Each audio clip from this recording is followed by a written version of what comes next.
I am with Hesbon Willa, media and political communications expert. A very good morning to you. Karibu, good to see you, Hesbon.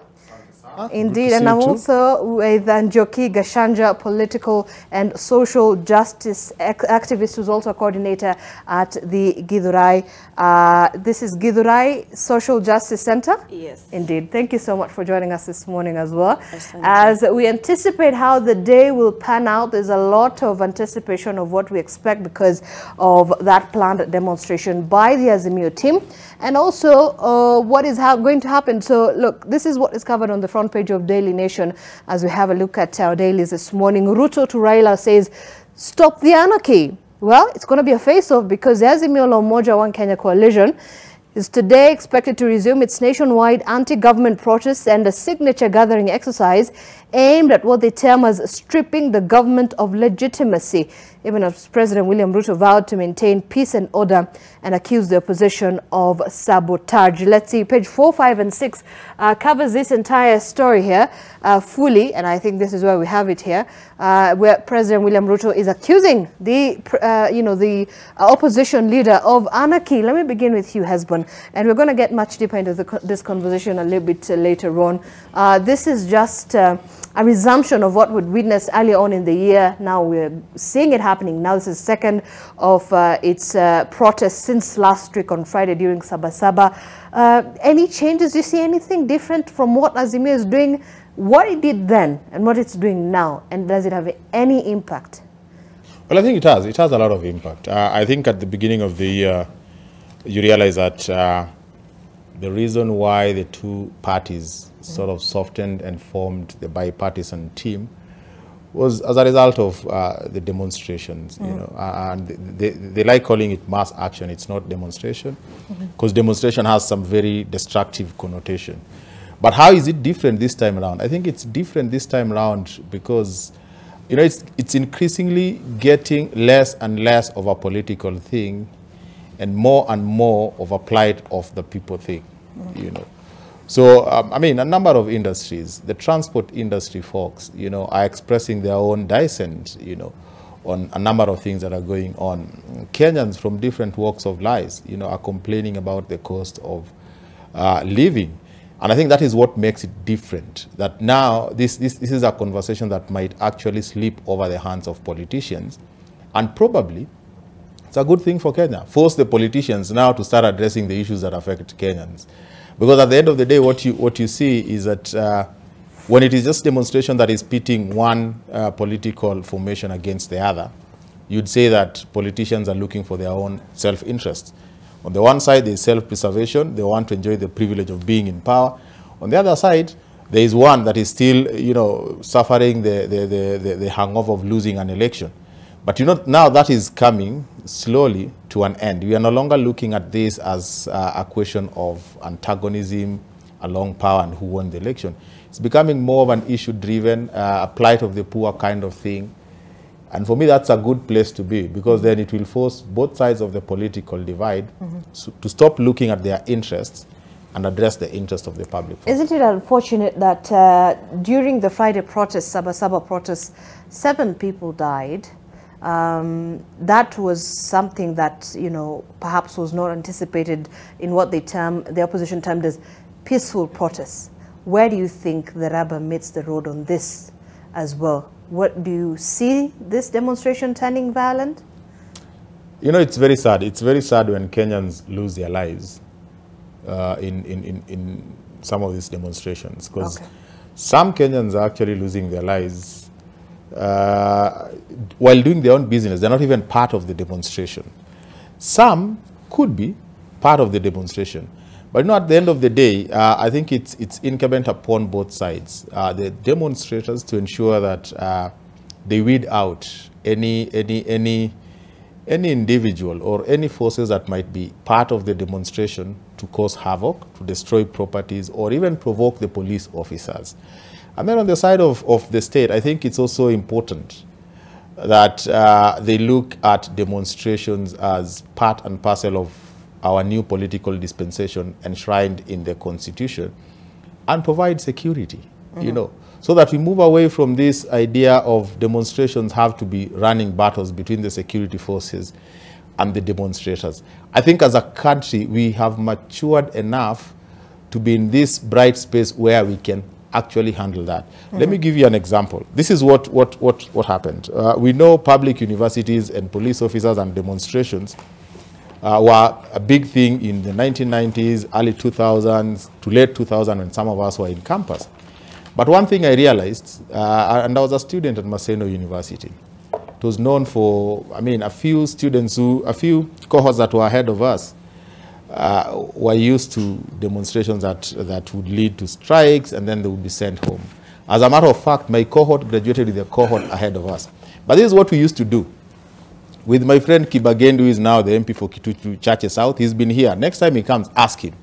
And Lule and Joe Bomino. There was a police station next to the university. And every time there was any problem and students would come out to demonstrate, the first thing we used to do, the four of us, is to go to the police station and tell them, just keep off. Because the moment you come with your batons and your guns and your tear gas, this thing will turn violent and we'll lose properties, and chances are you'll even lose life. Staying away by the police officers meant that students would express themselves, get tired, go back to campus. It worked. So there's a sense in which police have to express, exercise some restraint, because even if people are destroying property, the right to life is a non-derogable right. You cannot take it away from any Kenyan. So again, and we're going to come back to that conversation a little bit later when we get into it, because there was actually a very strong warning from the Interior Cabinet Secretary on Monday, and also yesterday, President William Ruto very categorically saying, and I quote him, "No child is born to throw stones and attend maandamano every day. Tomorrow we will have peace." That's today. They had their protest on Friday and 6 people died. Please, this will stop. Njoki, your thoughts on this? First of all, I think it is very pretentious and hypocritical for the president to talk about the killings and not talk about the killer, because in the protests that we had during Sabasaba, it is alleged that those killings actually happened under the hands of the police officers, and it is not the first time that we are having, police officers, use live bullets or injure the protesters with, tear gas canisters. We were here and we spoke about the violence that the police are always meting on protesters, and we spoke about them initiating the violence. So I think it is really, really pretentious for them to keep saying that no more Kenyans will die, but they're not talking about who's killing these protesters. They're not even speaking about accountability. And it is really, really sad that when I was listening to President Ruto yesterday, how you want to trivialize or dismiss this issue as a Raila Azimio issue. This is no longer a Raila Azimio issue. This is a citizens issue, and if they do not listen, things are going to get out of hand. Because the more this protest are actually gaining traction, people are being radicalized because they feel unheard, they feel unseen, and so the more they keep dismissing this, and I really wonder who the advisors of this regime are, because this bullish attitude that they're putting is worsening the situation. So it is really sad that the president, the deputy president, and even the interior CS came out to give stern warnings. Are we a country that is now lawless? But their warning was on how the demonstrators, use, their force in terms of what they termed as destroying other people's property, and saying that they will not allow, using the idea of protests to cause mayhem and chaos in the country for other Kenyans who were not part of the protest. Baba was in the CBD the other day, right? He made an impromptu entry into the CBD, and there were hundreds of people that gathered. The police stayed away. Was there violence? Was there disruption of business? Was there destruction of property? There wasn't.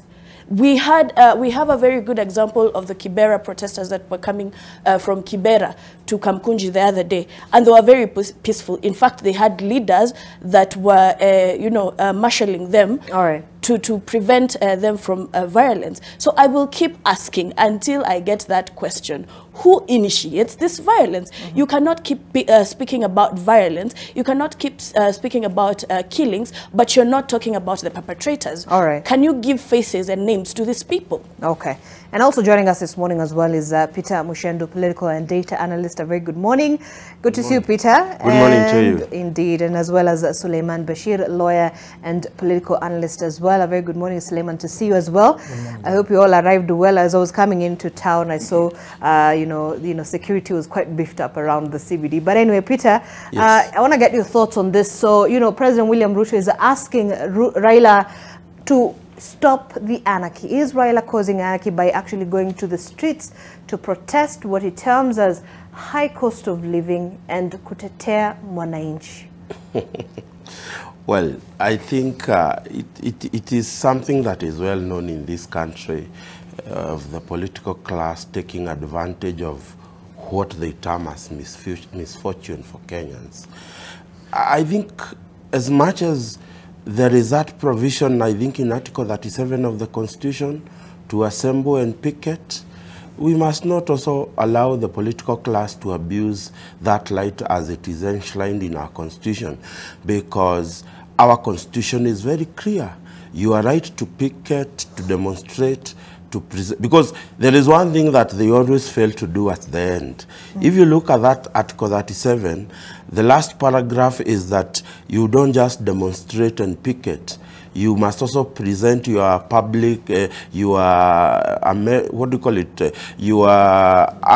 and issues and addendums of whatever you have been talking about, the things you are protesting about. Present them to public authorities at the end. I think I was very clear when I heard the Prime Minister yesterday.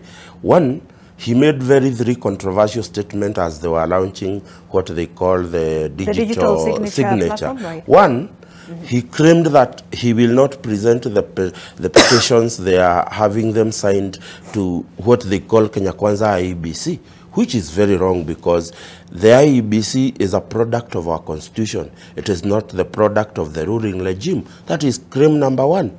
Claim number two, he claimed that he is not But it is the same commission they find, they find is... You see what I'm saying? Regardless of whatever IEBC we have, it is a product of our Constitution. And it is our Constitution that has outlined the process of making IEBC. Let me remind you that the current law that is being used to formulate the now new IEBC is a creation of both the Prime Minister and the President. You remember they amended the Election Act and the laws that govern how IEBC is formed. So this is something that they produced out of the last Parliament. Now, when you hear Raila Odinga claim that they are not going to take their petition to Parliament, which is compromised, in fact, at is it Kenyatta Market in Kibra, where they were, he actually went and used a very derogative language of calling members of Parliament Mariah. That is number two. Number three, he says that the Kenya Kwanza government does not understand what they want to do with that signature. So, as much as you want to decry that your right to protest and picket is being abused by police, a subject that we can actually discuss, you must also not abuse the Constitution by taking signatures which you claim you will not take to any public institution. Then it beats the very reason why you are correcting those signatures. So you're saying this exercise is a futile push? You see, if you correct, let me tell you, the only provision in law to remove a sitting president, it is actually to petition Parliament. It is actually to move a motion of no confidence. The process they claim they are picking to actually discredit the current government, it is not provided or supported anywhere in law, because according to the Prime Minister, they have no intention of taking these signatures to IEBC. They have no intentions of taking these signatures to Parliament. They are both public bodies that in the same Constitution that provides your right to picket, it is also the same Constitution that provides a process on where you take your dissatisfaction if you are not satisfied with what government is doing. You cannot pick part of the Constitution and claim it is being devoured by the police, and also abuse other parts of the Constitution that provides you a framework on how to deal with how dissatisfied you are with government. Okay, and we'll get to the meat of that in just a moment when we wind up with the paper. But Suleiman, also very quickly, let me get your thoughts on this particular issue. But the opposition chief says the reason why they're actually doing this is for, first of all, it's the issue of, civil disobedience, resistance and civic action, which is enshrined in the Constitution, to force the president and his regime to respect and listen to the people. Do you find the legitimacy of what Raila Odinga and the Azimio team is doing? Thank you, Zainab. I think I'll start by saying that when you look at the Constitution and we talk about the rights to picket, demonstrate, and even present grievances by way of petitions, it should not be a right that should be subjected to police scrutiny. We should not get to a point when as a country, we give this particular mantle for the OCS or even the Nairobi Police Commandant to decide for the people when we can demonstrate, when to picket. That should not be there. If I look at what has happened of late, former Chief Justice, together with a seasoned lawyer, someone who has actually taken part in the second liberation, were both of them at the Central Police Station. Dr. Haminwa, you mean? Dr. Haminwa, yes. Right. They both were tear-gassed, and I think they were quite orderly. They were just trying to request the police to release those particular persons who were detained as a result of taking part in the protest. So when you look at the sequence of events, we are getting to a point whereby we are about to cede our rights for the police to decide as to how we are going to exercise them. That is one thing that is quite shaming. Mm-hmm. On the other part, even as we say that these particular Kenyans have the right to demonstrate, yesterday I followed how the president was talking.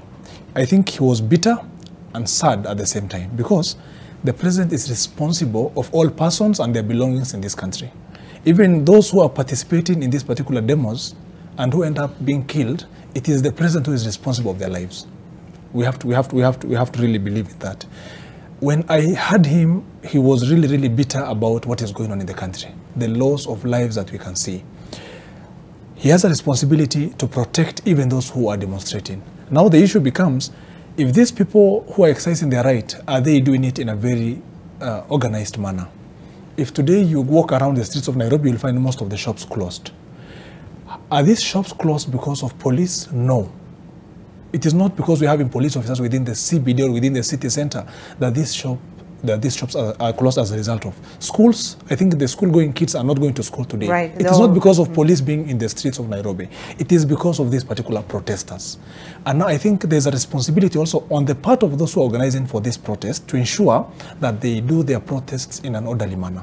But, there's a question that Joki did ask, and I wish I would have pushed that to when we're getting to the conversation, but the issue was, she asked, who really initiates the chaos? Where does it begin? That's a good question.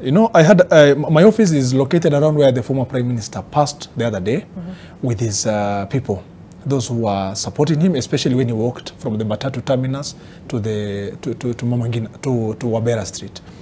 We did not see any shops that were closed because I saw some 4 gentlemen who are running ahead of this telling people don't close your shops, because I saw almost everyone was trying to close his or her own shop. Yeah.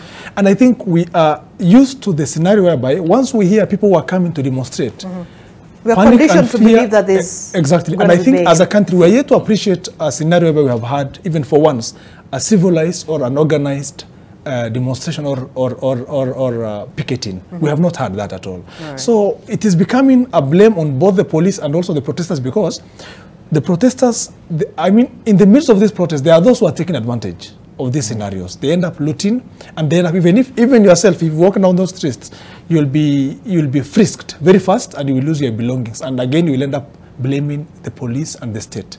On the other hand, the police are using excessive force.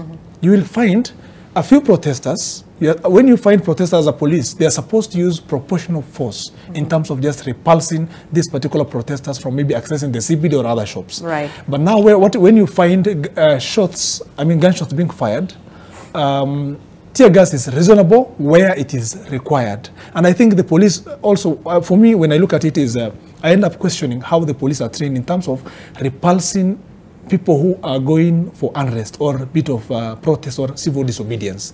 That's how I'll put it. So the blame falls squarely on the National Police Service as to how they handle protesters. And also the organizers of this particular protests have a blame, or have a fair share to blame to take on their part. Because the same people who are looting shops are in the midst, form part of those particular protesters. So I think, for me, I will not squarely place the blame on the National Police Service alone. On the other side, I will not place the blame on the protesters alone. Finally, let me say this. Even as these people are doing this, the police are again supposed to accord security to the protesters. Now, when you ask a police officer today on the streets, what are you doing here? He will tell you, I want to repulse these people who are coming to demonstrate. That's not the case. They are supposed to accord the necessary security to those who are coming to participate in this particular demonstration. That tells you the organizers of this protest should make sure that they know how to demarcate the line between looters and protesters. And again, the police have to be trained enough to tell the difference between those who are legally or lawfully protesting and persons who are coming to loot public resources, or private property. So that is now, once we get to understand the nexus between the two, that's when I think we can have a civil, that's a very delicate balance to sort of balance, but also we'll get to that. But that balance is squarely actually on the police, because these are the ones who are trained. That is actually forming part of the training they undertake. Whenever they go for their. And when we come back, we'll have a discussion around this press statement that was released by the National Police Service. And in fact, what we do have is, let's see, because I know that the Inspector General of Police actually outlawed the protests that are expected to happen today. Let me get that. He says that based on our statistics, road traffic accidents remain a major... Oh, okay. Is it the same one? Okay, no. This isn't the same, but we'll come back to that report in a moment. It was a statement that was released by the IG yesterday. But then, anyway, as we move forward, we need to take a quick break, but we need to move forward from that to other things making headlines. School principals form team to regulate the pricing of uniforms. That's the Kenya Secondary School Heads Association, which has formed a special team to regulate the pricing of uniforms following an uproar by parents. The association chairman, Indimuli Kahi, assuring parents and the Ministry of Education that the matter will be resolved once and for all. Also, nursing jobs up for grabs in Saudi Arabia. Well, the Kingdom of Saudi Arabia has sent out a call to Kenyan nurses and midwives who wish to work in the Middle East country to apply through an online portal. That is the National Employment Authority. The vacancies were announced yesterday by the Ministry of Labour and Social Protection, inviting qualified Kenyan nurses and midwives to work in the Kingdom of Saudi Arabia. That statement by the State Department for Labour and Skills Development Principal Secretary Geoffrey Kaituko said this was a collaboration between the two countries which will enhance safe and productive labour migration while providing opportunities for Kenyans to work in various sectors in Saudi Arabia. Also, Attorney General says HIV testing algorithm review case blocking ARVs delivery. You can get that full report on the third page of the Daily Nation, and we've just taken a look at that. Also, just tied onto what the conversation we're having, police are to blame for protests, violence and deaths. That's according to lobby groups. At least 7 people died during Sabasaba protests held in different parts of the country on Friday last week, while several others were injured. Well, the lobbies under the Police Reforms Working Group yesterday condemned the forceful manner in which police officers responded to the protesters and demanded that Inspector General of Police Japhet Koome takes full political and command responsibility of the National Police Service. We'll get to that in a moment as well. Also, very interesting. So we just got this advert. It's a notice of the National Delegates Convention by the Jubilee Party that pursuant to Article 7 and the rest of those articles of the Jubilee Party Constitution, the National Delegates Convention will be held on the 7th day of August with the different agendas of the NDC, including election of national officials, and it is signed Kanini Kega, who is the acting National Secretary General of Jubilee Party. This follows the ruling that now installs him as the legitimate Secretary General of Jubilee Party. So we'll come to that as well in a moment. State now holds retesting of drivers after uproar, and the government has halted the retesting of drivers of commercial and public service vehicles until September. This coming days, after the entire long-distance transport sector under the umbrella associations, including the long-distance drivers and conductors and Kenya long-distance truck drivers, sent out a strike notice stating they would down their tools from today. Okay, so suddenly we'll be also having a look at how that will be panning out as well. Also, very quickly as we wind up, why Iranian leaders' visit to Kenya was rescheduled. Well, a planned visit by Iranian President Ibrahim Raisi was yesterday rescheduled at the last minute, and journalists stand away from State House in what the Foreign Affairs Ministry later said was to allow for the finalization of key details. President Raisi is now expected at State House today at 7 a.m. I had earlier indicated that there was a press invite at 6:30 at State House. But just very quickly, Esbon, do you read anything interesting from what happened yesterday with a bit of confusion by the State House officials in terms of the visit by the Iranian president? Like I said, Taifa Leo, they're asking, nani aliaibisha rais? I mean, there's a lot about our foreign policy and how we relate with other nations, you know. And two things that are very clear there is that there could be a subplot that we don't understand about the relationship between Kenya and Iran and whether the big brother is involved. And then number two, which is a lot even more interesting, is the fact that if someone embarrassed the president, what exactly did they do? And what occasioned the downgrading from a state visit to an official visit? And what are the ramifications of that kind of downgrading now that, the Iranian president say that he is jetting in today? And you may even want to ask yourself, will he really come to Kenya?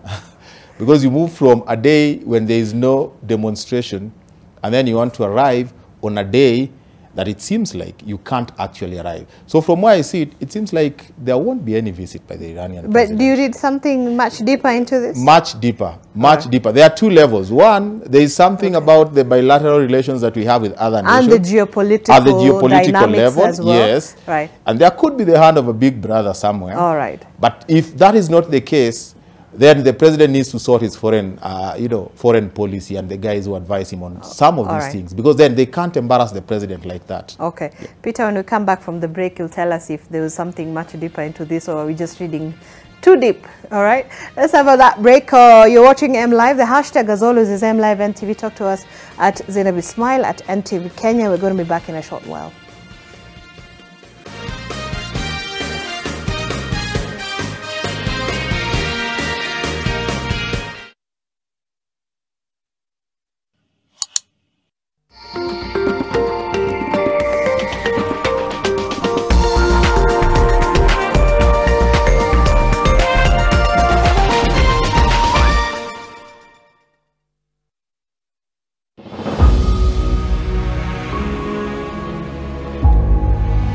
There's something happening right now around gender equity, around ending period shame, around ending period poverty, that I think is a really important moment in history right now. COVID was very hard for pads, just by the way, because the top layer of pads is used for masks. The costs went up dramatically, and that's one of the reasons that pads became more expensive. They still don't have any value-added tax, so that's helpful.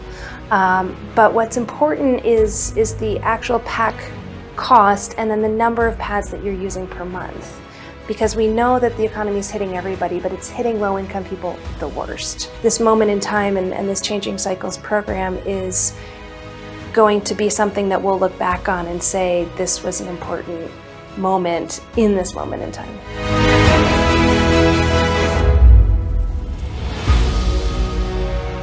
In your paper this week, Tshisekedi's headache ahead of polls, a limping economy, skewed mining contracts and war in the east worry DRC leader. Uganda seeks new investors for $4 billion refinery project. Plus our opinion leaders. Al-Shabaab seems to have its eyes on the long-term prize. Charles Onyango Obo. Slavery. Africans are not the only ones to suffer this fate. Generali Ulimwengu. Prophet Ruto should preach to Africans and not the oppressors.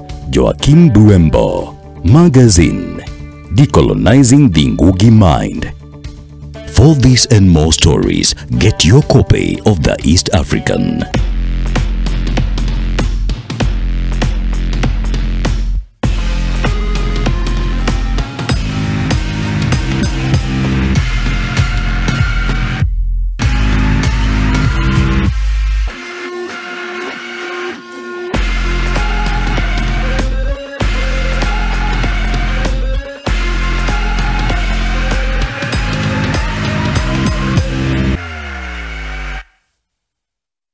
What happened to you?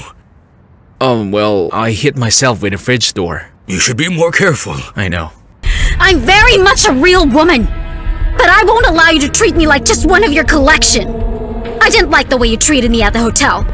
Something has happened that Diego and I are completely at odds about. He wants one thing and I want the opposite.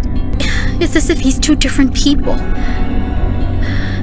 The Diego before and the now. Head over heels. How do you keep your toilets clean? I use normal detergent and bleach for washing. The detergent and bleach cleanless can leave behind yellowness, rust, and germs. Harpic's 10 times better cleaning compared to regular detergents and bleach, and kills 99.9% illness-causing germs in your toilet, including the COVID-19 virus. How many of you have seen a lion swimming? Wazungu wakainua mkono, alafu wakaenda wakapata hakuna simba zina swim huko kwa beach, but at least walipata mafisi. Mobek told me that Derewa Lori, US, they earn close to $1 million bob a month, right? Converted to Kenyan shillings. Yeah. Almost $1 million bob per month. Wasi wa squad upewa how much?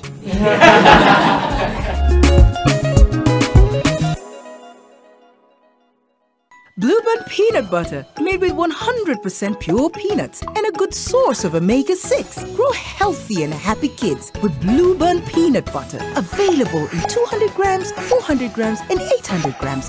Buy a pack today.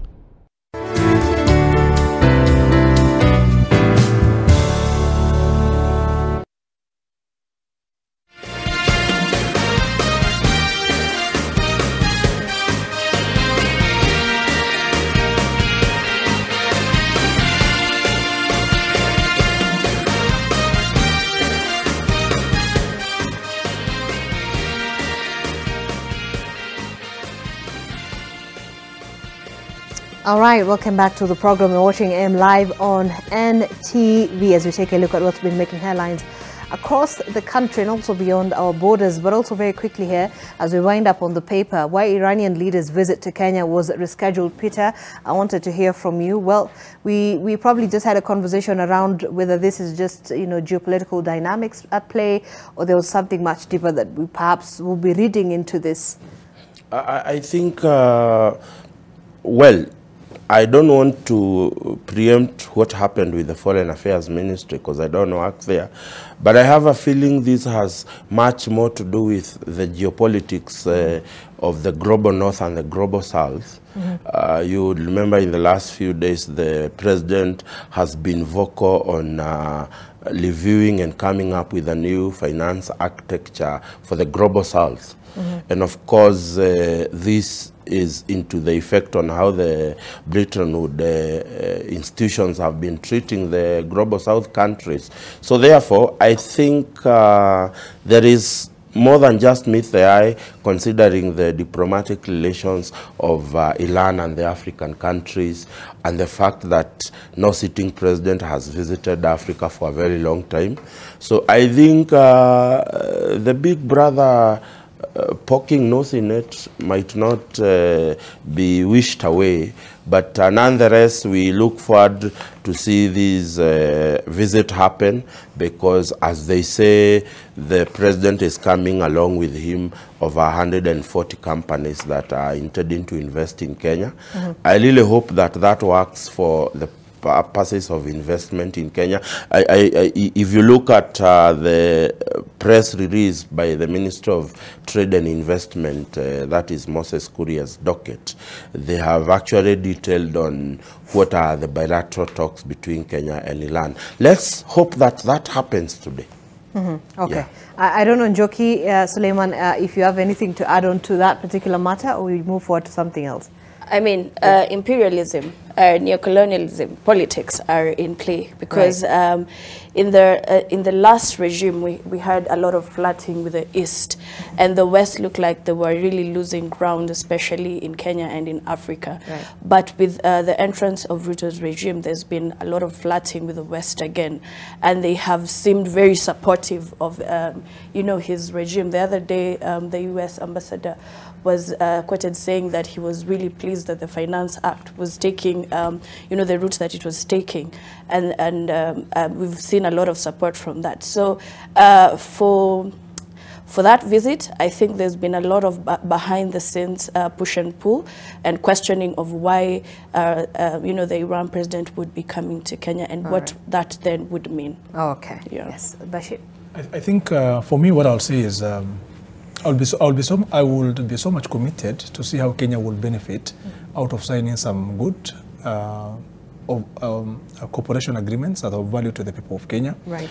And it's true, I believe in the midst of this, there's the politics of the East and the West. But all the same, I think this being a leader who has been traversing various countries within Africa, for us what is important is how can we benefit with setting up certain bilateral relationships with the country called Iran that is doing also fairly well in certain sectors.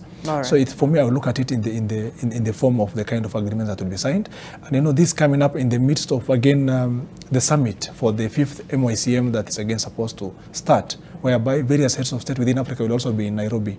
So it tells you it's a busy week for the government to see how various agreements and treaties shall be formulated in a way that will help us. Okay. And before we move forward, just to mention a couple of things here also captured on the Business Daily this morning. 6 C-section delivery spike shakes Kenyan insurers, while an unprecedented rise in the number of Kenyan women choosing cesarean section deliveries across the country has left insurance firms with huge medical claims to settle as the share of normal deliveries drops. Well, multiple interviews with medical insurers, including Jubilee, AAR Insurance and Britam as well, has revealed that cesarean section deliveries, commonly referred to as C-section, account, hear this, to close to 70% of their bills for maternity. And you have some numbers there. For instance, 1.67 billion that Jubilee Health, one of the largest health insurers in Kenya, has paid for deliveries in the past 5 years. About 67% of the 1.11 billion has been towards C-section. And within that period, Jubilee has also watched the C-section in the total deliveries also spike. So that is quite interesting. About 211,227 C-sections were done in 2022. That was last year. This is from 110,900 that were done in 2014, which means our share of C-section deliveries nearly double to 17%. This is quite interesting, especially for those within the health sector, whether there's something going on. It's quite mind-puzzling for me as well.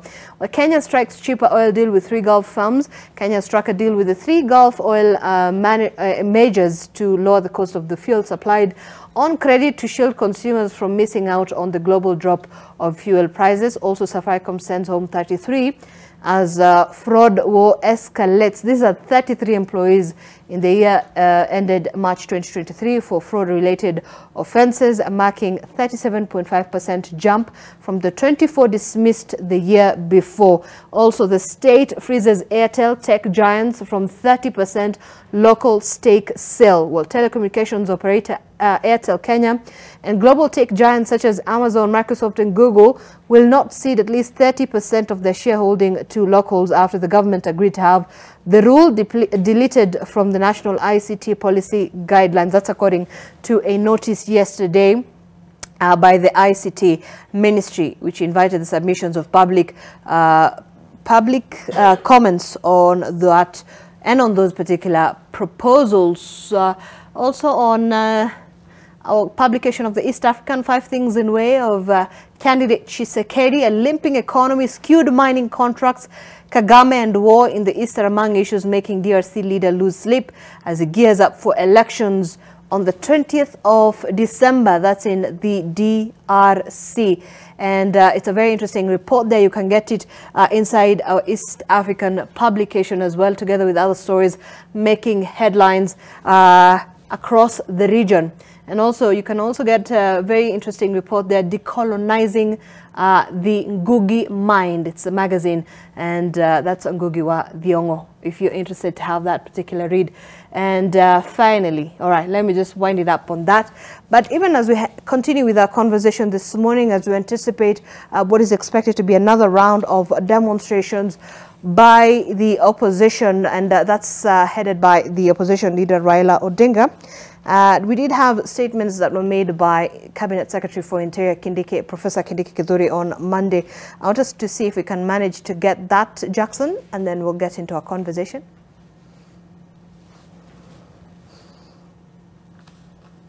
All right, so Jackson is going to be giving us that statement in just a moment as we take a look at really if there's going to be any impact on these demonstrations will have any impact and whether it is going to change anything for Kenyans. So we're going to begin on that particular note as Jackson tries to get us that particular, soundbite from the Interior Cabinet Secretary. But Peter, let me begin with you on this particular issue now. You know, you have the state that is very categorical that we do not want demonstrations to happen because they are causing chaos and mayhem in the country. But you have a very relentless opposition that says this is the only way we go. I hear we have that bite. Let's have that bite, then we come back.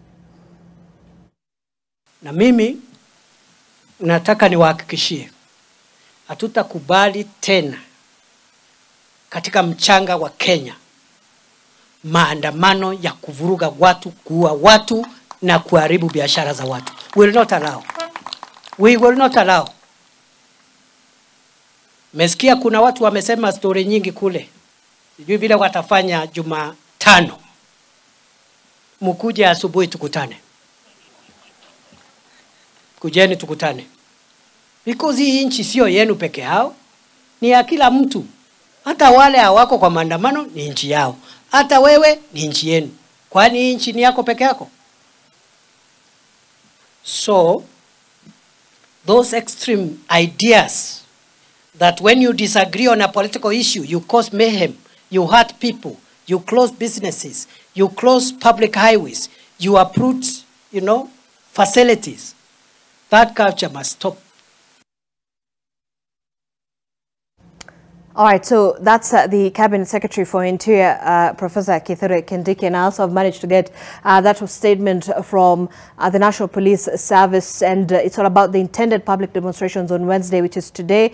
And it says it has come to our attention of the National Police Service through the media about groups or persons that are planning to hold public demonstrations across the country on Wednesday. Well, the constitutional provision under Article 37 guarantees freedom of assembly, picketing and petition.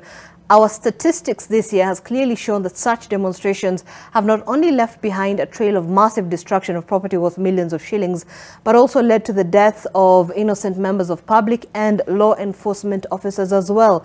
Consequently, and in the interest of national security, the National Police Service wishes to inform the public that in the absence of notification by planners of any demonstrations as a legal prerequisite to enable police provide adequate security to demonstrators and the public, police have no other option but to take necessary measures to disperse all illegal demonstrations. It is in this regard, no such demonstrations or gathering or protest will be allowed tomorrow, which is today, since no such notification has been presented to any police station.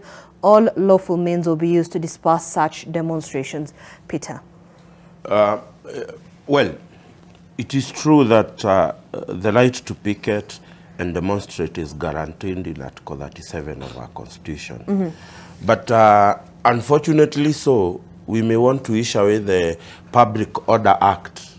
But until such a time, those people who have a problem with that Order Act can go to Parliament and amend it.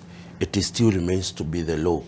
And it prescribes the process under which you acquire, you put a notification, because you are not really asking for permission from the police. They have no authority to actually stop you from doing a demonstration unless there is someone else who has given a notification before you. But we have an opposition that is singing and talking about the rights that are provided for in the Constitution, but they do not want to quote other acts of law that provide the process of governing such demonstrations and procession. You know, we may have a discussion about whether the Public Order Act is outdated or not. But unfortunately, until such a time such a law is repealed, to be able to take that right away from the police, it is part of our law today. It is something that might be used. And you know, every article of the Constitution, most of it is operationalized by acts of parliament. And yes, we may have a problem with the Public Order Act, but unfortunately so, that particular act provides that process of notifying the police. The organizers of the Azimio administrations have decided to defy that because it is the work of the police to provide security. And I say this, that our security forces must exercise restraints on these things, because as my friend has said here, back in the days, we would demonstrate to actually attract the wrath of the police and create a situation that should not, however, been there. So I think for me is that, Kome, you may think that the Article 37 supersedes any act of parliament because in any case the Constitution is the supreme document, but you cannot just do anything based on that act, because other than being provided with the right to picket, to demonstrate, and to actually take your issues to public offices, the same Constitution provides the Bill of Rights that clearly states that your right goes as far as where my right begins. So I have a right, if I own a business in this city, to receive protection for my business, to receive protection from any person. And the reason why the Public Order Act demands that if Zainab today is planning a demonstration to notify the police, it is because there has to be somebody held responsible in case there is mayhem, in case there is chaos, in case there is thuggery within the city. As much as it is your right to protest and demonstrate, you must also protect my right to actually do business in the city without disruption. As you have said, I've come from my house to Nairobi in a record 15 minutes. Because people have decided they are not going to come and open businesses. Is that working for the country? If you keep doing demonstration every day, you are saying that life has gone up. You are talking about the draconian so-called Finance Act, which is now subject to the court of law. And I don't think you can have your cake and eat it. The court are dealing with the Finance Act and the process under which it was made, and you are here protesting for the same. I mean, it is either you are taking us for a ride or you are taking us to be fools as Kenyans. Right. Hezbon, we find ourselves in a delicate balance here. Do you think we are able to sort of manage this dilemma that we're in, because these are very two strong statements from both, you know, the opposition and the state as well on whether these demonstrations will happen? I think, yeah, I think we are in a space where we can find a solution. And you know, Peter here has finished by making a very critical statement that needs to be situated broadly. I don't think Azimio is going to the streets because of the finance bill. You know, the finance, it is now an act. The Finance Act passed through Parliament. Which has been suspended by the court. Suspended by the court. It's now it's under a litigation process. I think they don't have a problem with the fact that it has gone to court. From my reading, they have a problem with the process, the way the entire Finance Act was processed through Parliament. And you see, there's a consistent thread in most of the legislative acts that have passed through Parliament since this regime came to power. There's a sense in which, after public participation, you realize that something is introduced and then it is assented. That is what happened with the CASS. That is what has happened with the Finance Act. If you look at issues like you know, the housing levy, what went to public participation was actually a housing levy, a fund that would have access to or get a house. You know, that is what was discussed, and that is what Kenyans rejected. You know, but what was passed in Parliament without public participation is now a tax. So at what point were we even told that, you know, now discuss this thing as a tax and not as a levy? And then it was passed. I think that is the critical question, that if we have a process where in Parliament there is no rigorous debate and discourse on things, then how do you collect signatures and take to that Parliament? You know, and that is where, you know, I think Azimio is coming from. But let me come back to what the CS has said, because the CS has made a very critical statement, that we must stop this culture. Now, this is very serious. Which culture are we stopping? Are we stopping the culture of killing? And if you're stopping the culture of killing, who is killing? Now, in Suna East, where I come from, there's a young man, 21, called Regan Odero. He was walking, talking on phone. He was shot dead. Is it possible to start finding out these people who are injured, the guys who are dead, are they stoned by the demonstrators? And if they are stoned by the demonstrators, then we hold the organizers of the demonstration accountable. But most of them are actually shot by live bullets. So that is where the conversation should be. And you see, when the CS is coming out combatively saying that this culture must stop, we need to remind ourselves as Kenyans that the culture that must stop is the culture of providing a very antagonistic environment between the police and the security forces and the organizers of the demonstration. The culture that we need to inculcate is a culture where the CS will stand and say, we understand there is a demonstration going on. We invite the demonstrators and the organizers to come and have a dialogue with the police. The police, let me say the police service, you know, and organize how we'll protect property, how we'll protect the demonstrators, and how we'll ensure that the right to life remains sacrosanct. Because in the constitution that we have today and the instruments that we subscribe to globally, the right to life is non-derogable. Even if demonstrators were destroying properties, there is no one who has the right to take their life. No one. Do you think then, and let me get to Njoki, then you have a member of parliament allied to the state, that's the Mbeere North member of parliament, Geoffrey Ruku, says, look, for us to sort of tame this situation, he's proposed a bill, and I think it's in parliament right now, to regulate the conduct of demonstrations and actions of picketing. He says he wants the organizers of the protests to be held liable in case of anything, including any damage, loss of property, including loss of life. Would that be the solution? That is not the first time that they have tried to, you know, micromanage, you know, protests in this country.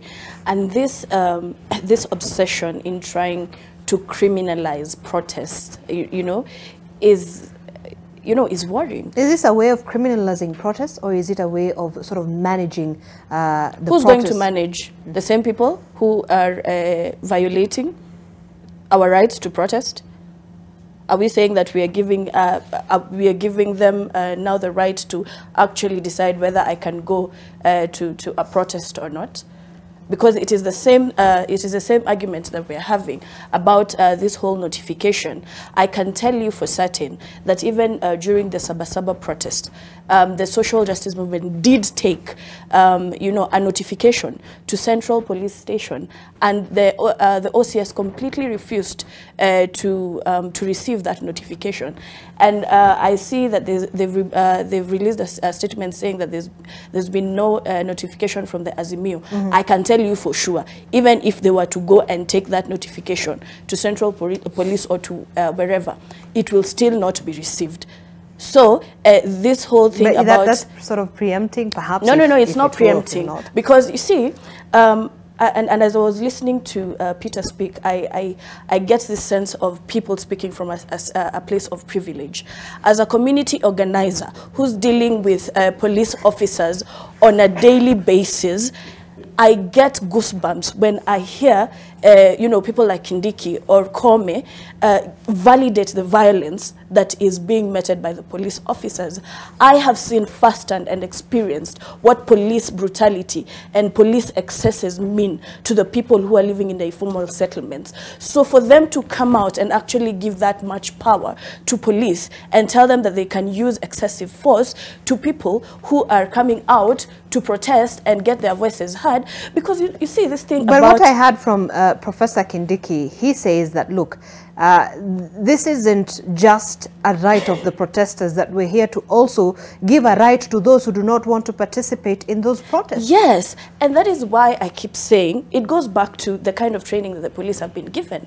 Because even as I am on the streets, I also need protection, because we cannot keep having this blanket narrative of we're having, you know, criminals, we're having hooligans. That is why the police go for training. So as a protester, I should also feel safe, because I also want to be protected. The same person, the same way the business person wants to be protected, I also want to, and that is the whole point about the police being in the protest. Yeah. To protect both of us, because we are all Kenyans. So this whole thing about propelling this narrative of we need to protect businesses, they also need to protect me. I'm a citizen. These are legitimate protesters who are doing it peacefully, but you have people who take advantage of such protests, you know, goons and you know. And I have not been trained, right? to know those people, but the police have been trained. Right, but the police have been trained to do that. That is why they go to who come in the midst of the masses during the protests.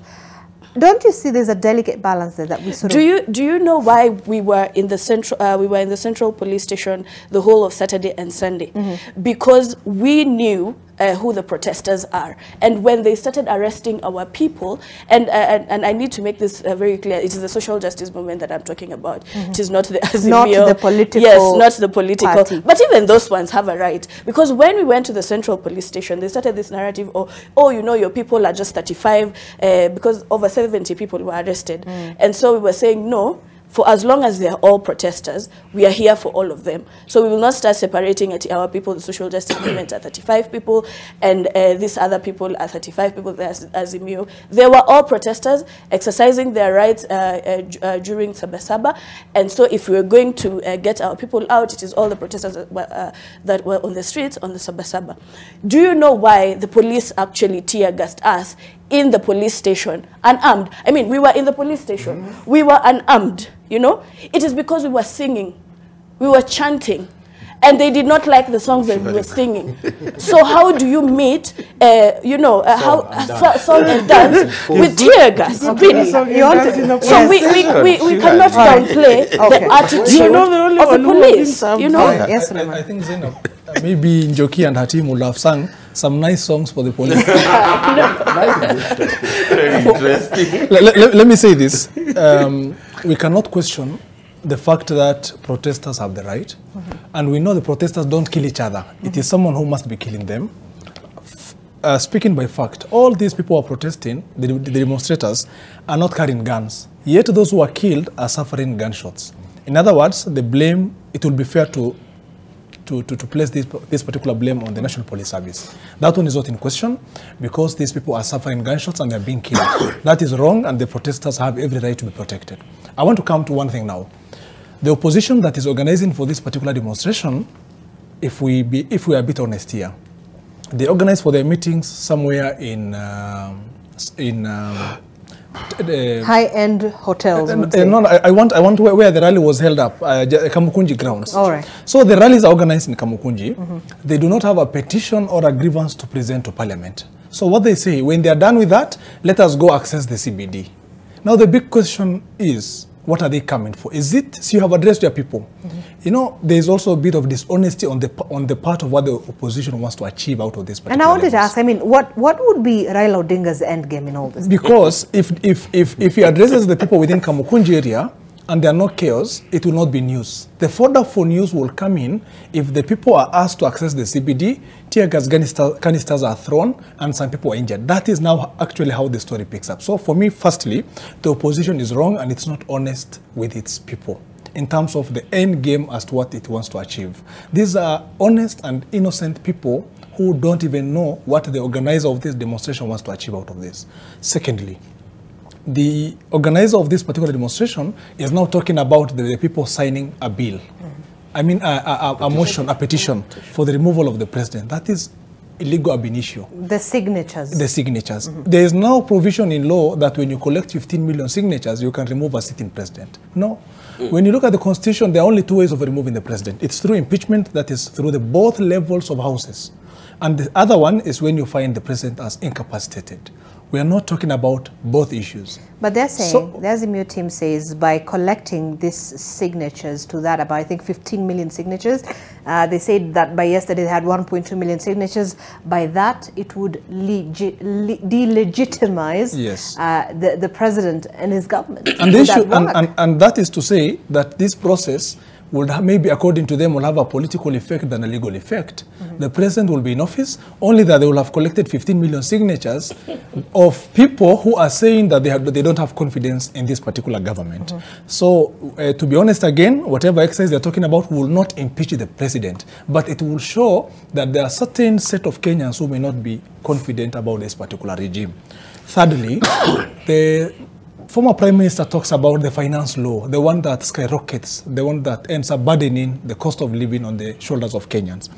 There's a smart way of handling this, which a member of the, I think, Azimio la Umoja coalition, that is Oke Omtata, the activist, has challenged in court. That was quite orderly. Now they're seeking to be enjoined as an interested party in that suit. I think that is how smart we need to be moving as a people so that we keep the government in check. Fourthly, he talks about when he collects these signatures, he will not present it to IEBC that he associates with the Kenya Kwanza regime. That again shows you that he doesn't have faith in institutions. And when, as a country, we end up not having any faith and mistrust, I mean, when we end up showing mistrust in institutions that are, again, independent organizations, independent commissions within our law, it sends a very bad signal as to how you perceive our laws as a leader. So the notion of saying that the IEBC that is associated with this regime, we are not going to present our signatures there, is also misconceived, it is illegal, and it is wrong. Finally, he also talks about a parliament that is not honest. The former Prime Minister has a set of leaders who are elected within his party who are in parliament.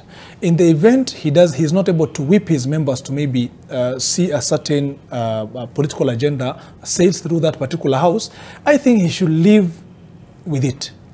There's no point of saying that we don't have faith again in this government. So are we talking about an opposition government that does not have any faith in the dictates of the Constitution in terms of how our president is removed, one that does not have faith in independent institutions and commissions such as the IEBC, one that does not have faith in parliament?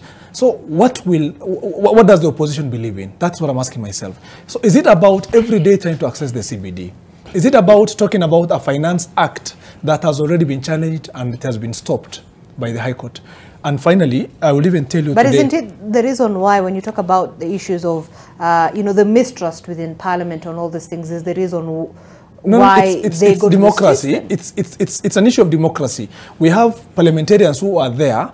Whoever they will side with is an exercise of their right that they're exercising in that particular floor of the House. We have elected them. So if he convinces a certain section of those particular leaders to maybe champion a certain ideology that the former Prime Minister wants, so be it. But if he finds a scenario whereby most of the members of the National Assembly or even the Senate are against his ideas, or he is not able to whip and convince them, he should live with that, because it is the fruit of democracy. Okay. That's what we are the ones who have elected these leaders. And when they're in that House, they have the right to make certain decisions.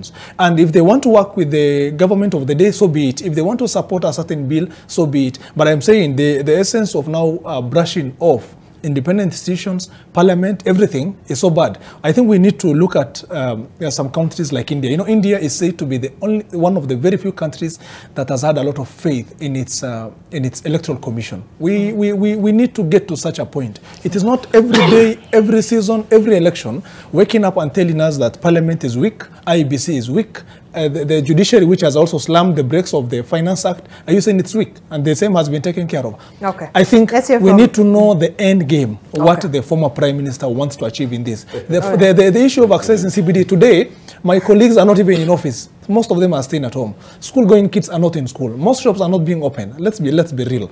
We want to understand. Why do you want to move from Kamukunji Why do you want to walk through the CBD? Are you going to present a petition to the National Assembly? No. Do you want to present any petition somewhere? No. Are you going to the office of the president? No. What is the end game here? The end game is for him to find a fodder and for him to find something to talk about. I think the former Prime Minister and his team want to cause chaos between the National Police Service and their followers. Right. And I think they need to be really, really honest about the end achievement that they're seeking out of this. Do you agree with that, Hezbon, as you know, sort of trying to analyze why Raila Odinga is pushing for these things, is pushing for the signature, whether it has any impact, any legal repercussions on it, and really, is there an end game? I think the question of an end game needs to be situated within context. End game for who? Mm-hmm. You know, for him or for the people of Kenya?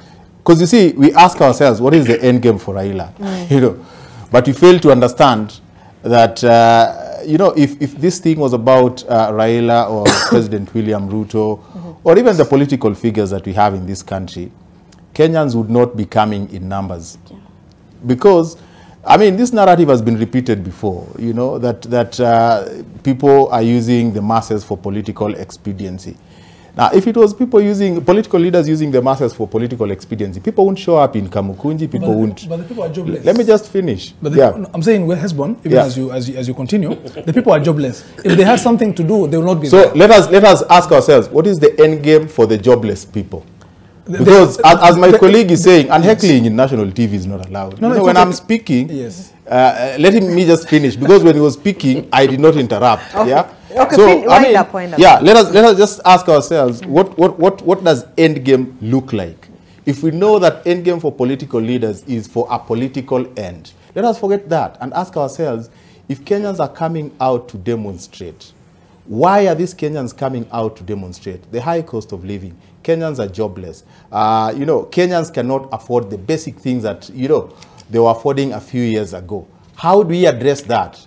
I think if that is sorted, even if you look at all the issues that Azimio has raised, if all those issues are sorted, I mean, if this government won an election, and the reason why people are losing lives is because opposition is asking for an audit. If they won, the safest way to stop this, to have an end game that works for them, is to have an audit of what happened and show the whole world that we won this election and rest everything. But let me say this. But will that change anything? No, let me just say this. You know, we might want to run away from the issues and look at the political class. But as Kenyans, we need to be apolitical when it is a question of the lives of Kenyans who look like us. I come from Suna East in Migori County, where Caroline Atieno's son was shot dead. Demonstrators don't shoot people. Number two, we live in a country where when there is a demonstration, everything comes to a standstill. We can't keep blaming the organizers of the demonstration in perpetuity. When the internal CS, Cabinet Secretary, is talking about we will not allow this, when you ask the question of how do we deal with this delicate situation, it is very simple. Why can't we have a conversation around how do we ensure that people who are expressing dissent do that without loss of life, without interfering with other people who are comfortable with the way things are going? But going forward, people may keep talking about the end game. We may start asking ourselves, what would happen? Because right now the assumption is the people coming to demonstrate are people who support Azimio and the Azimio fraternity. But as the cost of living, as the plight of the poor keeps getting bad, increasingly we are seeing Kenyans of all walks of life. The cushion that this regime has is that the people who believe in this regime and voted for this regime know that the president has it figured out. And I think for me, the end game would not be good for Kenyans when these people realize that this thing that they think the president and his regime have figured out does not work. Because then these people will also join the ones that we traditionally believe are Azimio supporters, and they will be in the street. Finally, let me tell you the reason why the police. The reason why the police come down strong on these people. It is because if the police does not come out, the demonstrations will be very peaceful. Your reporters will go to the street, will talk to demonstrators, will ask demonstrators what is the issue, and it will become clear that the person demonstrating is not demonstrating because of any political formation. In fact, it will become clear that even the ones who voted for Kenya Kwanza, you know, are coming out to say that, yes, when we were voting, this is what we believed in. And now that we have the government that we wanted, this is what we have. That is the embarrassment that the government does not want, that the regime does not want to come out. That is why they clamped down. I see if you say that when they come to CBD, they make news, right. The footage that I watch every time I watch news is footage from Kamukunji, not leave alone the things that circulate on social media. Our media is so professional. They pick what makes news, what is of public interest, not razzmatazz and sensationalized content. Okay. We have to take a break on that note. Peter, when we come back, we'll hear from you. But the hashtag as always is AM Live NTV. Talk to us. We're back in a short while.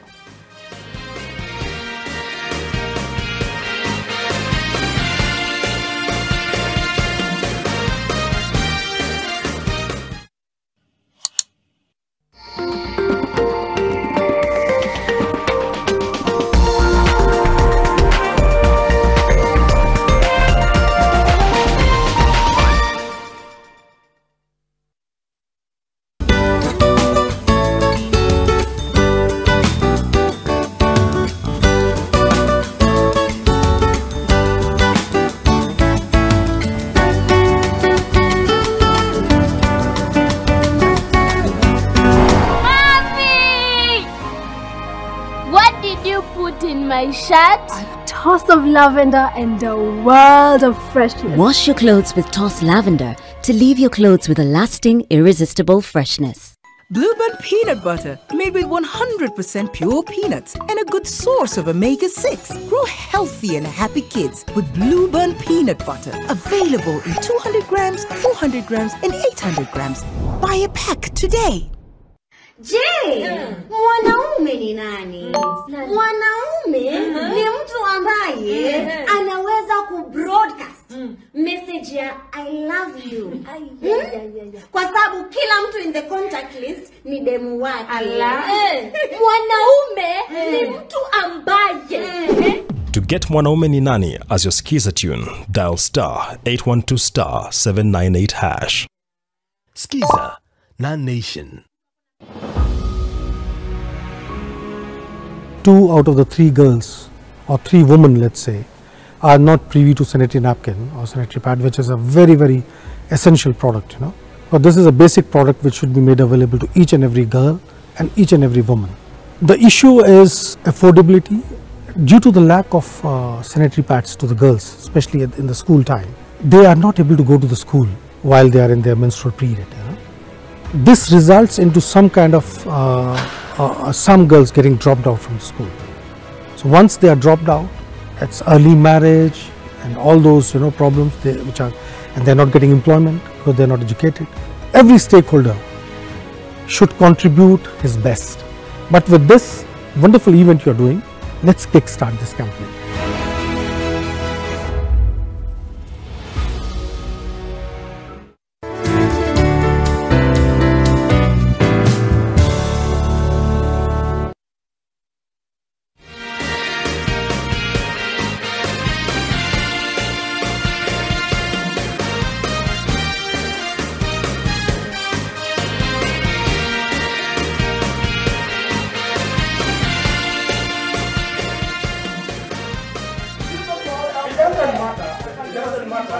All right.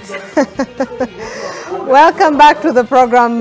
We are back on air. This is AM Live NTV as we have a look at what's been making headlines across the country and also what is expected to happen today. Just to mention very quickly here, let me get this correct. And State House Kenya has actually gone live. Just the state visit by President of Iran, Dr. Ibrahim Raisi at State House.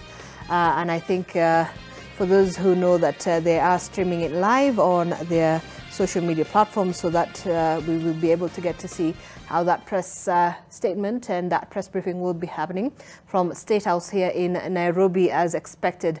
We did receive the press invite on that particular issue. So there you have it. So we'll be trying to just get a feel and look at that particular matter. But anyway, before we wind up on the conversation, Peter, you wanted to respond to some of the things that has been said. First of all, it is good that the president of Iran is here. My friend here almost predicted he's not going to come. That has happened when we are still here. Right. But the point I wanted to I know that my friend here has talked that I am talking from a position of privilege. I just want to inform her I came from a village. I stay in a village.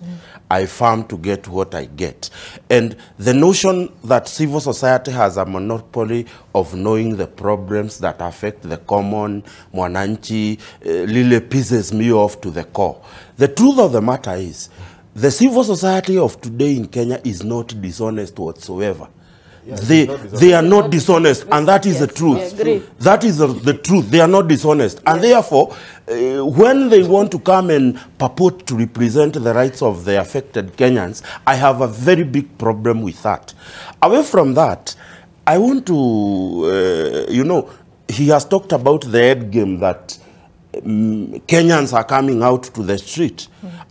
We just off the TV, we were talking about a conversation where a friend of mine is being contracted to bring protesters from my native area in Limuru to town. That's what you know? No, I'm saying it is not a lie that there are people who are genuinely coming to the street because of what they are going through, and they are coming with a very genuine view. But you cannot wish away the process that is being overseen by the politicians who are known to actually take this country for a ride. And I will tell you, as Wakili has said, the Azimio people who are coming, they are not coming because of the high cost of living and everything, because they have been talking about the finance bill that is already under litigation. They are coming to cause chaos because when you insist after you do your rally in Jakarta, and you know, when you are saying that wakora wanakuja wanaingilia maandamano, I have a reservation with that, because every other day on social media I see the people who have become the face of Azimio Maandamano at Jacaranda doing press conferences on social media and saying if the police does not come with tear gases, they are going to come with tear gases. We have seen those guys. Who said that? I mean, the Azimio, you should see what they talk at Jacaranda every day. The face of the people who have become the face of Maandamano. So this is, let me finish. This is what I have. But Peter, those are allegations. They are not allegations. We cannot be able to substantiate. They are not allegations. Right? They are not allegations. The world has become a global village. At a click of a button by the producer here, you will see them saying that a maandamano without tear gas are not maandamano. And unfortunately, when the Prime Minister comes to town or to Kamukunji, the people who are flanking him are the very hooligans that talk at Jacaranda every other day. And therefore, can we wish away the thought that the protesters, in their mind, they believe that if they cause some havoc, it will attract news? Yeah. And it seems Peter has like a lot of information that would assist the police in investigation. So I would advise that after this show, he actually presents himself to Central Police Station and give all this evidence. That at least I will not go to sing at this particular point. And you know, every single time when we have this conversation about maandamano, we want to infantilize the will of the people. There's this notion that the people of Kenya do not know what they want, that the people of Kenya are just seated somewhere and are waiting for instructions from Raila or from Ruto, you know, to come out in. I can tell you for sure, even when he says there are people who are being ferried to come to the protest, there are people who will come from Mathare, from Kibera, from Korogosho, not because they are even Azimio, you know, people, or they belong to those parties, but because they relate. Because when they hear the issues that are being spoken about, they know they've been sleeping hungry. They know that they cannot afford rent. They know that they're struggling, that the high cost of living is not sustainable for them. So there are people who are actually genuine, who come to those protests because they relate with the issues. And it is actually, so do we imagine that if today Raila and Ruto were to sit down and, you know, get a handshake, that this protest, that this dissent will go away? Do we want to say that the only reason we are having all these conversations is because Raila is the one who is leading it? Do you want to imagine that if Raila stopped today, Kenyans would stop voicing their concerns about the high cost of living? So we cannot continue to infantilize the will of the people, the issues that people of Kenya, away from the political shenanigans, are raising. Day in, day out, on days that we do not have protests. The media is always on the streets taking voiceovers and the opinions of Kenyans. It is very clear what Kenyans are saying. It was very clear that they do not want the finance bill. It was very clear that they are saying, matters NHIF, matters everything. So are we listening to Kenyans? Or do we want to just always frame these issues around one man so that we can demonize and trivialize the issues of Kenyans? It can no longer be about Raila and Ruto. It has to be about the real issues of Kenyans. And Kenyans are saying that the current cost of living is not sustainable for common mwananchi. Okay. Zainab, I think if I weigh into this, firstly, the cost of living is high. The question of unemployment is huge. The people are suffering. I think the cost of living is so high, we can't even imagine. I will put it this way, that all those people who are out there, who are joining the former Prime Minister, are honest. The followers are honest. They are protesting and picketing about the government of the day, the promises that were made to them, which were never delivered. That one is not in doubt. The issue I'm asking myself is, in as much as the people are honest, is the organizer honest? Exactly. If I take you back, the last term of the Jubilee government, the few months that preceded the handshake, such moves were seen. People came out, they picketed, they demonstrated, they were told the cost of living is high, until the organizer achieved his end game, which was the handshake, and he ended up working with the government. You know, for me, by the way, I don't hold brief for Ruto, I neither hold brief for the right of Raila Odinga. I just speak my mind, which is the fact that the former Prime Minister has one time used the people of Kenya. And how are the people used? It's because the people are jobless. They are suffering. The government, especially the Kenya Kwanza government, for the last 8 months, it was giving the people stories. So the people are so much... How is he using them? He's using them in the sense that they are told, you know, if you are jobless and I come to tell you, hii serikali imekufanya usiwe na kazi, imekufanya maisha ikuwe ngumu, that makes sense to you. Then at the end of the day, you will hear what I'm saying, you will come out.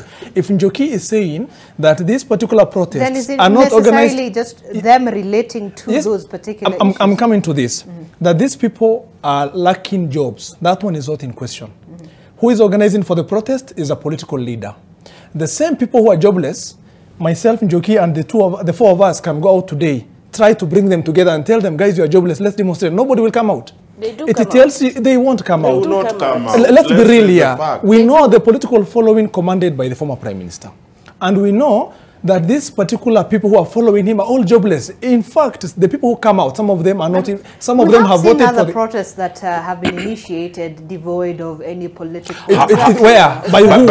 And has it attracted such a number? But the truth of the matter is, how has that been successful? And I will say this, and I support his sentiment, that the Honorable Raila Odinga is clearly using the jobless Kenyans to achieve his political goals. And the circumstances favoring him. The people are jobless. The circumstances helping him, but trust me, what will happen is the same thing that has happened towards the last term of the Jubilee government. And you know why? Today, offices are closed, shops are closed, schools are closed. Is it a way of helping the economy? No.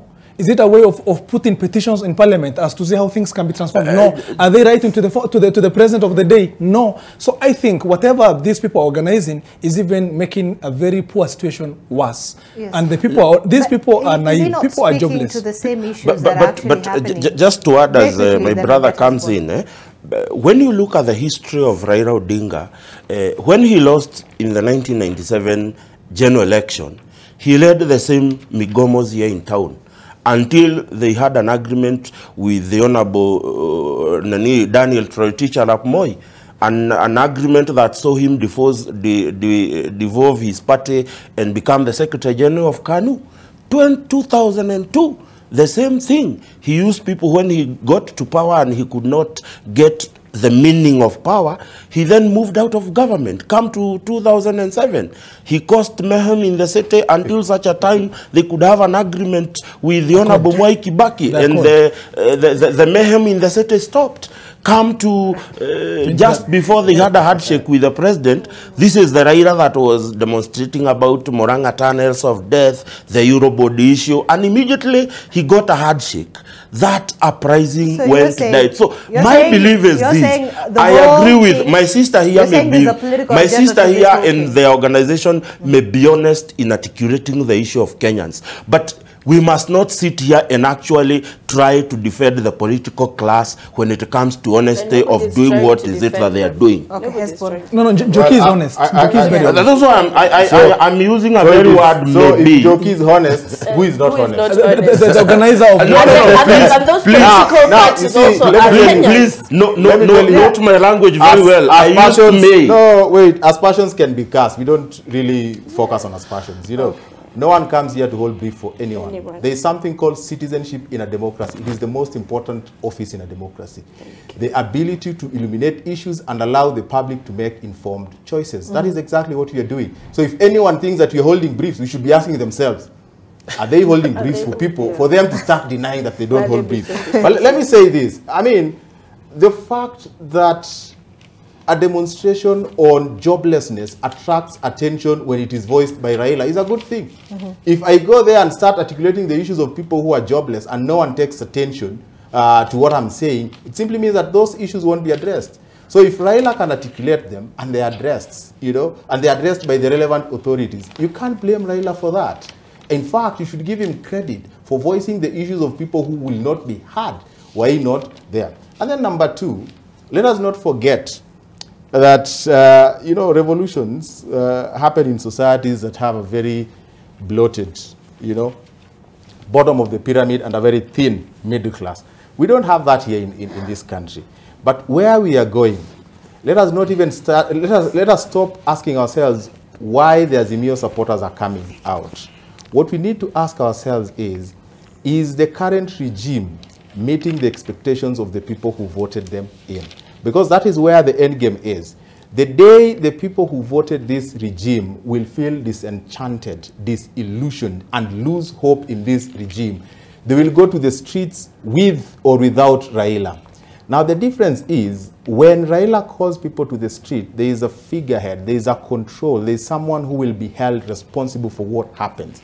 But when people who voted those in power, and I'm not talking about Kenya, but generally, when people voted those in power, they will support those in power even if things are going wrong. But when they realize that things are not going to get to a better space, they don't ask those in power to remedy the situation. They go with this belief that we are the ones who put you in power, now we want you out of power. That should be the worry of the current regime, the worry of the people who believe in them. It can only be sustained for a period of time. They need to start changing lives. And then lastly, let me just say that a lot of things happen outside there. But let me also educate my friend, because I don't hold brief for anyone, but because I'm a media professional, there are certain things I need to hold sacrosanct. The role of the media in any democracy, there are 5. Surveillance, correlation, mobilization, cultural transmission, and entertainment. Surveillance is the news function. Media goes outside there, surveys what is happening, and picks that is in the interest of the public. All right. Does correlation and purveys that to the public. So if he goes on social media and there are so many stories, it is none of our concern. We believe in the legacy media that gives us stories that will make the society a better place. All right. I want us to move forward because we just have a couple of minutes, but it's something I wanted perhaps you could just touch on very briefly as well. It's on the issue of the Jubilee Party, right?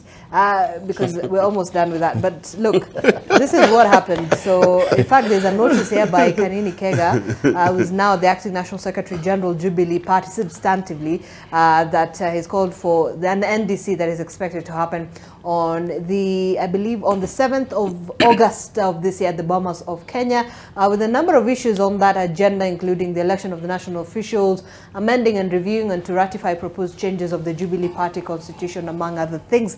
And, you know, very interestingly here on the Star newspaper, on their title, they're saying, sweet revenge, they're asking, how Ruto lost Jubilee to President Ruto. Ruto allies now in charge of former ruling party initiating divorce from Azimio La Umoja. Let me begin with you, Suleiman, as we wind up. Do you think this is going to be is going to hurt the Azimio team in any way now that you have the Jubilee Party? They've fought so hard for this particular party to remain within the hold of the opposition. Now, fully initiating its divorce from the Azimio La Umoja, moving to the other side. What do you make of it? Is it going to hurt the chances of Raila Odinga in his quest to sort of mobilize the support that he needs, even in his agenda? You see, of course it will hurt them, because the Jubilee Party was part of what was referred to as the Azimio La Umoja coalition. And the ones who are now at the helm of the leadership are people who are regarded as UDAB of people. I think in politics, yes, there's a lot to read about it. But I'm asking myself, in as much as there's a decision that was rendered by the PPDT, what might be the next thing? I believe there's a huge possibility of, again, this being challenged in court. Maybe it might be something that they may want to consider. And the issue might again proceed, whereby in the event such a petition is, such a challenge is filed as an appeal before court, and the court maybe stops it, it might be again a different story altogether. But for now, yes, it is a huge loss on all those who are proponents of Jubilee, and by extent, the larger members of the Azimio La Umoja coalition, because this was a very important party within the coalition. But now again, the leadership seems to have been people of a different ideology, and most likely we know how those particular persons who are now at the helm of the leadership of Jubilee might end up working with the Kenya Kwanza regime. There's a huge possibility. Especially now within the National Assembly, which more increases the numbers fully substantively, although we do not have already the numbers that are already shifted to the Kenya Kwanza side. And again, this will again contribute to the aspect of the opposition being so weak on the floors of the House, especially when it comes to crucial bills and crucial legislative processes. That tells you how much, again, the government might end up controlling and influencing what happens within the floors of the Houses. So it cements the power and the grip and the strength of the ruling regime on the floor in both houses. Which then does it perhaps then give credence to what the opposition is saying, that look, Parliament then is captured by the executive, but right? Now, is it a it is a democratic way? What they're doing is orderly, and it is democratic in the sense that something has been challenged in a tribunal. Parties have submitted. A decision has been rendered by the tribunal. Right. It has decided that certain officials should now be at the helm of this particular leadership. So now, do you want to say how Sabina Chege and the new officials work or vote on the floors of those houses should be controlled again externally? Not at all. So I'm saying sometimes the fruit of democracy might be a bit bitter, but we should learn to appreciate and live with it. Because for me, I don't champion this, because what is happening is we are having a government that will be so much influential on both levels of houses. And once you have a president who controls Parliament, we are lost and we are gone.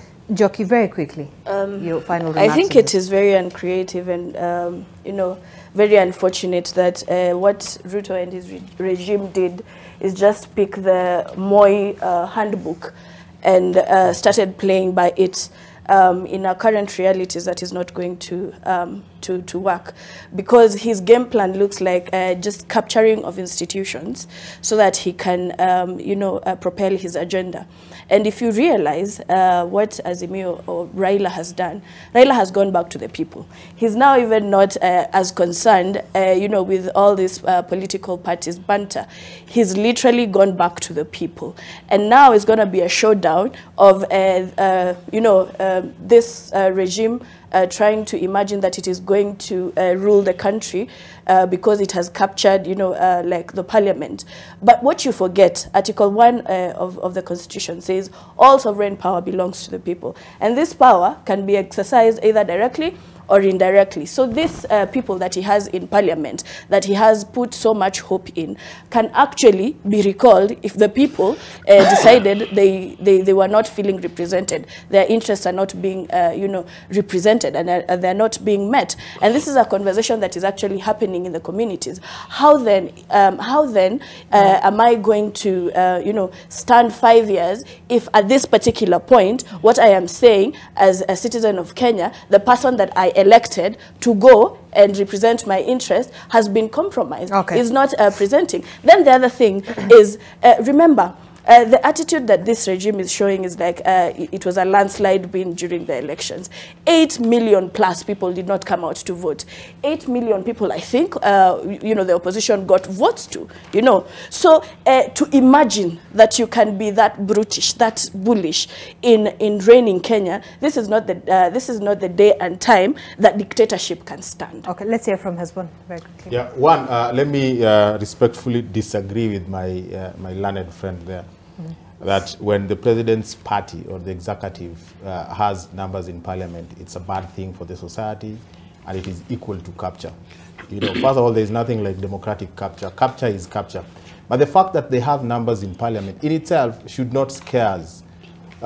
For the simple reason, you know, if you have numbers in both houses, the National Assembly and Senate, and you're passing progressive bills, and we can see that, you know, those numbers are used by members of parliament as independent representatives of the people. But is that the reality of what we experience? I don't know what the reality will be. I mean, I have no idea what the reality will be. Right. But I'm just talking about the ideal situation that if those numbers are serving the interests of Kenyans, if those numbers are the numbers that will create jobs, will address the cost of living, then I have full support for the president to get as many MPs, as many senators to work with him to serve the interest of Kenyans. All right. Because these individuals in parliament is an oversight body as parliament, not as Azimio or Kenya Kwanza. So if they defy their political parties but serve the interest of Kenyans, I've got no problem. Okay. But if they go with their political parties but don't serve the interest of Kenya, together with their political parties and their masters, Kenyans have a right to show them the door. Then lastly, let me just speak about Jubilee. I mean, it doesn't matter how you want to look at it. It could be a political, a judicial process, the due process of the law, but I think there's a subplot that is very interesting. If you look at the conversations just before the election, what some of the people who ended up in UDA kept saying about Jubilee, that we will leave Jubilee, but we'll scuttle it, we'll destroy it, you know, we will leave nothing reminiscent of Jubilee. And what is happening right now, even the ruling in itself, I mean, I'm not a lawyer, but let me just talk about the ruling. So you have this PDP, Political Parties Dispute Tribunal, making a ruling where the chairman is the one who is writing a minority, dissenting opinion. And it is the vice chair who is leading the majority opinion. You know, this is unprecedented. It has never happened in the Political Parties Dispute Tribunal. And as Wakili says, I don't think this is the end of it. The litigation process will still continue. And if you revisit, you know, the genesis of all these problems, you realize that the original scene was the meeting that was convened to have Kanini Kega as the Secretary General in itself was flawed. And that has never been addressed. So if the Political Parties Dispute Tribunal does not arrest that, I think the Jubilee political party, because, I mean, these other guys who sit in Kenya Kwanza parliamentary group cannot be called Jubilee officials. For heaven's sake, I mean, how? You know? So what happens is they will still go and we'll have a litigation process. Okay. But let me just say, whether they like it or not, it is looked at as an affront on multi-party democracy. Okay. And those are the things that contribute to the anger that the people have. Because if the people they gave power cannot exercise that power the way they want, the people will exercise it directly. All right, Peter, very quickly. You have 30 seconds. I think with the appeal notwithstanding, I am one very happy man, the likes of Jeremiah Kioni and David Mradhe have been struck out of that party. Why is it so possible? During the 2022 general election, as much as I was not a supporter of Jubilee, they dealt a blow to so many young people who are my friends, who did not have money. Their positions were sold by these individuals. So therefore, whether they appeal or not, I am very happy that these two are not at the read. I may not agree with the system of Kanini Kega and company, because for me, Jubilee is a case of a dead tycoon who never left a will, and the kids are fighting for his wealth. That notwithstanding, I have a problem when people keep saying that the government having numbers in parliament, it is the takeover of parliament. You see, our constitution is very clear. It provides you on a platform where you can learn as a party candidate or as an independent candidate. There is nothing wrong with any ruling coalition advancing its agenda in parliament. It is the reason why they have numbers in their coalition. All right, and that's the music that is literally telling us the show is over. Peter Mishendo, political data analyst, Hezbollah Novella Media and political communications expert, Suleiman Bashir, lawyer and political analyst as well as Njoki Gashanja, political and social justice activist. Thank you so much for coming in this morning to have this conversation. We'll see how the day pans out and also have a look at what is happening at State House during that state visit by the Iran President, Dr. Ibrahim Raisi, together with the head of state, that's President William Ruto. We wind up. My name is Zainab Ismail. This was Live. See you shortly on Your World.